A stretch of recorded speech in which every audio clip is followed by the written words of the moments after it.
The subject that was decided upon is Bechira Chavshis, free will, which is an enormous subject. One could easily spend years on the ramifications of the subject. I want to share with you two ideas, two central ideas, and discuss them to the extent that the time allows.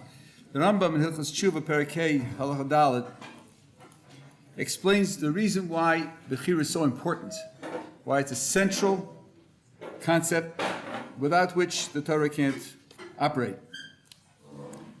Ilu if God would decree that a person should be righteous or wicked, or if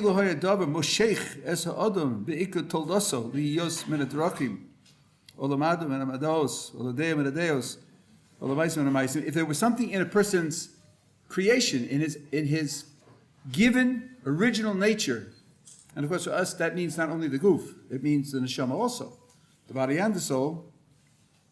If it's something would pull him to one idea, belief, character trait, or action rather than another, there are fools who gaze into the heavens and who imagine these ideas. How would it be conceivable that Kosh Baruch Hu should command us through his prophets, do this and don't do that?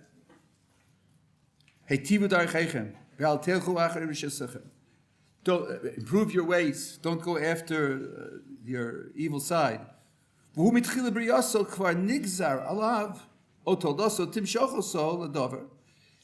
HaKadosh Baruch Hu had decreed that he's going to go in one way or the other, or there's something in his makeup that draws him, and those are two different ideas, to one side or the other, then a command would be superfluous. You're saying to a person, don't steal, when it's already decreed or built into his nature that he has to steal. So then the command is absurd.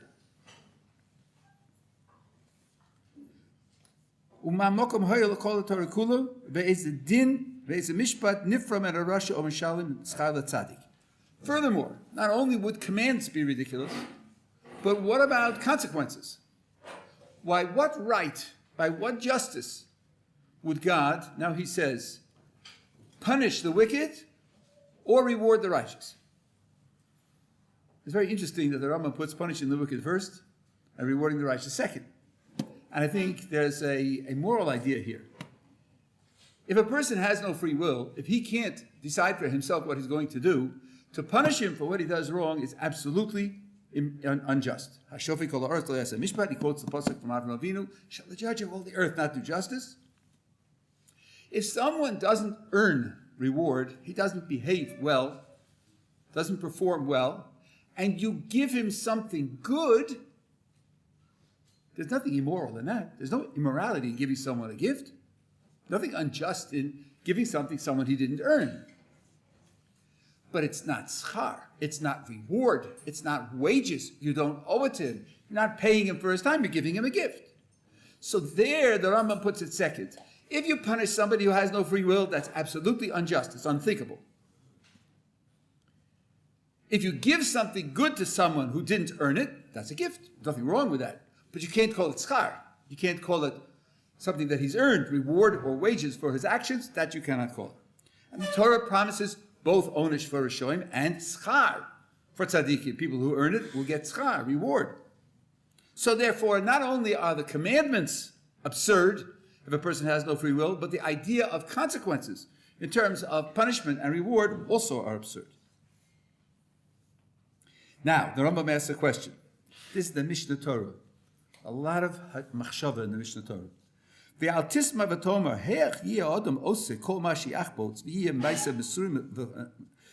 How could a person will ask, how can it be that a person does whatever he wishes, and his actions are in his own hand? Can a person do something that his creator doesn't want him to do? The verse says, everything that God wants, God did in the heavens and the earth. Are we going to say that because we have free will, we can do something that God doesn't want? Isn't God in control of everything? Doesn't everything happen because God wants it to happen? Da, says the Rambam, you should know, shahakol kechefzo yeaseh. Everything that happens according to HaKadosh Baruch Hu's desire, what he wants to happen.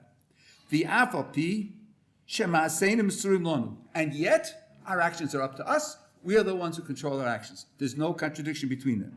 Ketzad. Kishem sha'ayotzer chofetz liyosa eish v'haruach olim lamala. Amayim va'aretz yordin lamata. Fire and air go against gravity and rise. Water and earth, stones, fall. Why do they do that? They do that because the Kodesh Baruch Hu put a teva, he put a nature into them, that the fire and the air should rise spontaneously, and the water and the earth should fall. That's another matter which I'm going to into. All the creatures of the world are created with a nature which leads them to do what HaKadosh Baruch Hu wants them to do. They do what HaKadosh Baruch Hu wants them to do when the trees bud and the birds sing and the mosquitoes buzz and bite you and all the rest. That's all because HaKadosh Baruch Hu wants them to do that. Kacha chofetz liyos ha'adam reshuso biyodo. HaKadosh Baruch Hu wants the person to have control over his actions. That's what he wants. So when a human being is exercising free will, that's what HaKadosh Baruch Hu wants him to be doing. He wants him to be acting freely. Therefore, don't say that because I can do what I want, therefore I'm able to do what he doesn't want. He wants me to be acting freely, and I'm acting freely just as he wants me to act.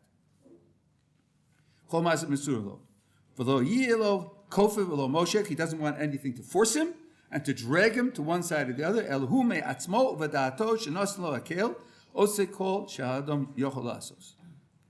then he says, therefore, he can be judged for his actions because he chose the actions that he does. Okay, then what are we supposed to say about the case where Reuven eats a cheeseburger? What's that? When Reuven, I used a Jewish name because I'm talking about a Jew, eats a cheeseburger. That's something that's treif. It's not a kosher food. Cheeseburger. What am I supposed to say about his doing that?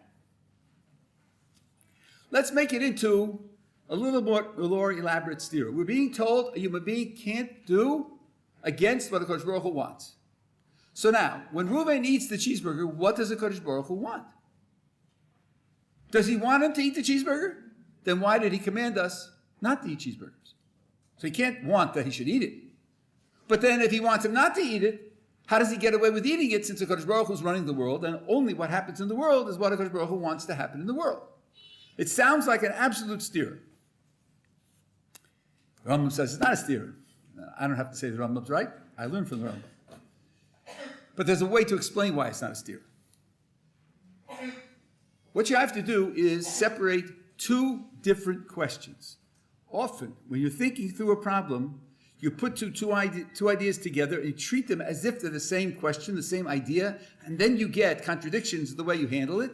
And the solution is to distinguish two different questions and see that each one gets its answer and each one gets a consistent answer. One question is this. What does the Kodesh Baruch Hu want Reuven to freely choose? What does he want him to choose? That's one question. The second, different question is, after he's made the bad choice, what does he want him to do? Those are two separate questions. The first question is about what you should choose. The second question builds in that the choice has already been made. So what the Kodesh Baruch Hu wants him to choose isn't relevant anymore. The choice has already been made. Now we want to know what the Kodesh Baruch Hu want to happen after he's made the bad choice. Now the two answers come out very clearly. What does he want him to choose? He wants him to choose to keep kosher. That's why he gave us the mitzvah of kashrus. The mitzvah of kashrus is supposed to tell us what we should choose to do. It's how we should use our free will. But having already made the bad choice, having chosen to eat treif, HaKadosh Baruch Hu wants the person to have the ability to carry it out and do the wrong thing. And there's no steerer there. One is what he wants him to choose, and the other is what he wants him to do, or be able to do after he chooses. And this is not now hashkafa elyona. Every parent knows this.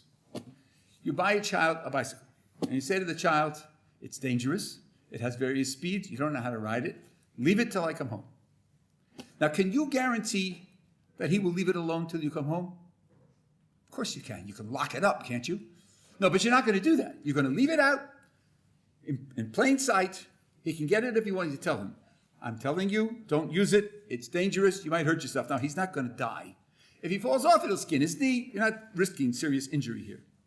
And now you leave it for him because you want him to face a moral challenge. You want him to learn to control himself. Now, there are two possible outcomes. You, the father, want him to have the ability to take the bike if he so chooses. What are you hoping? You're hoping he will choose to leave it alone. You're hoping that he has, it will reinforce his self-control, that he will do what you told him to and leave it alone. That's what you're hoping. But also, if he decides wrongly, you want him to be able to take it. To take it, to try to ride it, to fall off, to skin his knee, to learn that his father's pretty smart. His father knows the danger. His father wasn't lying. His father wasn't exaggerating. And he'll come to learn that he should trust his father and should do what his father wants. So you too have this split mentality. You want him to be able to take it if he chooses to take it, doing the wrong thing. And then, but you want him, you want him to be able to, but you'd like him not to. You prefer that he not to, but if he takes it, you want him to be able to use it. Kadosh Baruch Hu has the same split in his picture for us. I'm giving you free will, I'm telling you what I want you to choose, but I want you to be able, if you choose the wrong thing, to be able to carry it out. That's how you grow in responsibility, that's how you grow in maturity. So, there's no question whatsoever that when the person eats the cheeseburger, he's doing what HaKadosh Baruch Hu wants. But you have to define what that means. What does he want? He wants, having made the wrong choice, he wants you to be able to carry it out. So when you carry it out, you're also doing Masha Chafetz, what he wants. In this, what I just told you is the obvious point, but it needs to be brought out. Obviously, HaKadosh Baruch Hu can't force you to choose freely. That's a stira minei obey. If he forces you not to choose freely, if he wants us to have free will, then there have to be things that he's chafetz, only chafetz that we should choose freely. If he had an absolute ratzon that we should do, then we'd be squirrels or malachim. And we wouldn't have credit for what we do, and we couldn't be judged for what we do. Couldn't give given commandments. There couldn't be reward and punishment, or punishment and reward in the Rambam's order. And that's why he says that we're not doing anything above and beyond what HaKadosh Baruch Hu wants us to do. There's a famous Orach Chaim, which many people talk about, many people think about, which is a way of carrying out this subject. Yosef comes to the brothers, and they say, let's kill him. Hine Baal Chalamos Alezebo, this dreamer is coming, Yator L'chuna Gehu, let's kill him. We'll throw him into one of the pits. V'amarnu Chaya Roa Aschalaso, we'll say a wild beast devoured him. V'nirem Ayu Chalamosav, we'll see what will come of his dreams. Vayishma Ruvain Ba'tzilehu Miyad. Ruvain hears them speaking, hears their plot, and he saves Yosef from them, from their hands. Vayomer, Ruvain says, Lo nakenu nofesh. We shall not kill him. Vayomer Elohem, whenever the Vayomer repeats, whenever it says the same speaker and says it speaks twice, it means there's a pause. There's a pause, it's waiting for a reaction, and then it's a second speech. It's not a run-on sentence. He said to them, we'll not kill him. And they said, we disagree. We've decided to kill him, and we're going to kill him. So then he, so to speak, backs up for a secondary strategy. Vayomer Elohem Ruvain, al tishbechu dam. Don't spill the blood yourself. Throw him into this pit in the wilderness. And don't you put your hand on him. Why is Ruvain saying this? Why is he telling them to throw him into the bore? The Torah testifies, in order to save him, to bring him back to his father. Don't think that Reuven's thought is, don't dirty your hands with the dam, let the wild animals take care of it and he'll die anyway. No, Reuven's kavanah, his purpose is to save Yosef's life. Well, but Chazal tell us that the pits were filled with nachashim v'akrabim, poisonous types of creatures. So Reuven's tiny to them is this: he's going to die anyway. So why should you spill the blood? Don't you spill the blood? But that's not his kavanah. His kavanah is to save his life. So the Ohr HaChaim asks, how is Reuven saving Yosef's life? Perush. L'pisha adam ba'al bechira. A human being has free will. V'rotzon. And he has bechira and rotzon. V'yochol laharog mi shelo nischayev misa. He can kill someone upon whom there has been no gzeira that he should die. Not chayev to die. Masha'en kein chayos ros. Animals can't do that. Lo yifku ba'adam ela im lo yischayev misa l'shamayim.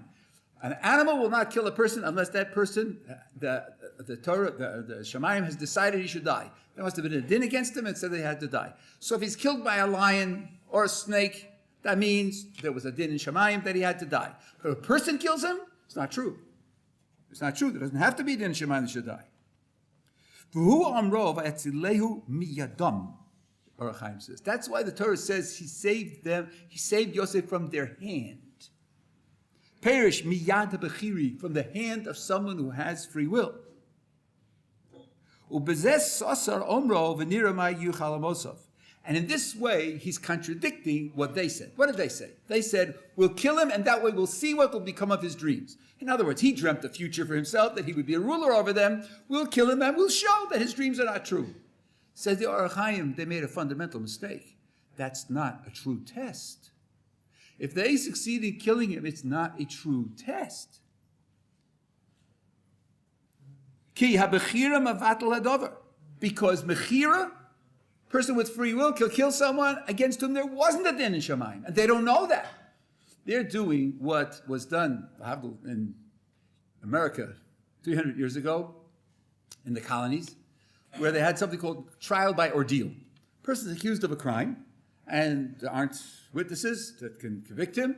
So here's what they used to do. They used to take like a seesaw out to a deep part of a lake and put him in a chair and tie him up and hold him underwater for 20 minutes or a half hour. Now, their thought was, if he's innocent, God won't let him die. So he'll come out alive. And if he's guilty, then he'll die. Guess what? They never made any mistakes. They were all guilty. Because they never came out alive. Right?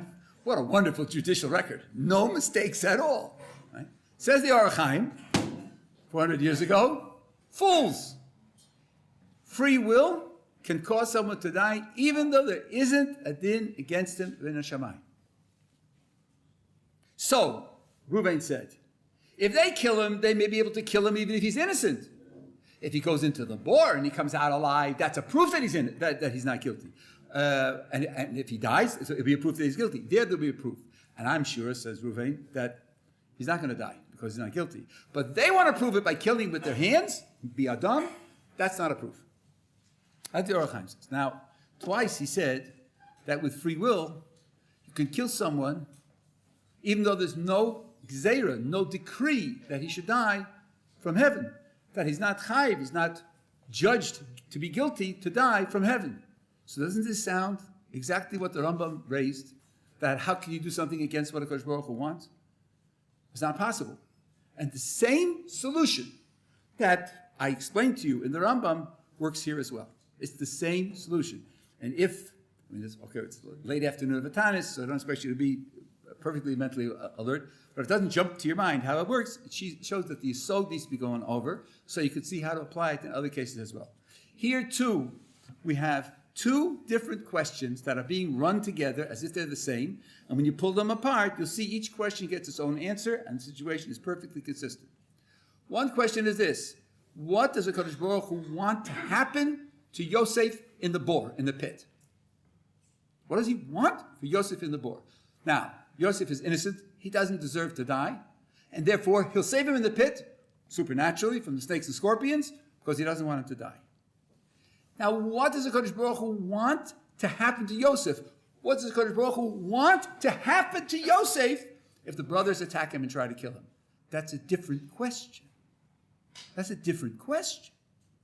That question is, how strong is Bechira? How strong is Yosef's merit? And how do they weigh up?